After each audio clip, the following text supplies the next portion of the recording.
Hi, welcome to BC study circle. నేను మీ పాదం Sudhakar sir, faculty of geography, Telangana and Andhra Pradesh. ఇక important point ఒకటి చూసినట్లయితే, ప్రపంచంలోనే ఎత్తైన విగ్రహం దీన్ని ఎక్కడ ఉంది అని అంటే, ఇది గుజరాత్ రాష్ట్రంలోని సర్దార్ సరోవర్ ప్రాజెక్ట్ లో ఉంది. దాని పేరు ఏం పేరు అంటే statue of unity. Sardar Vallabhbhai Patel విగ్రహం, దీన్నే స్టాచ్యూ ఆఫ్ యూనిటీ అంటారు. ఇది 182 మీటర్ల ఎత్తులో ఉంది. సో మరి ఈ విగ్రహం సర్దార్ సరోవర్ ప్రాజెక్ట్ లో ఉంది.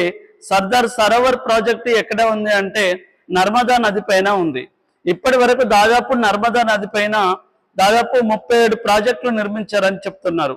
మరి నర్మదా నది పైన అత్యధికంగా ప్రాజెక్టులను నిర్మించడానికి వ్యతిరేకిస్తూ చేస్తున్నటువంటి ఉద్యమమే నర్మదా బచావో ఆందోళన్ ఉద్యమం. నర్మదా బచావో ఆందోళన్ ఉద్యమ రూపకర్త మేధా పాట్కర్. Thank you.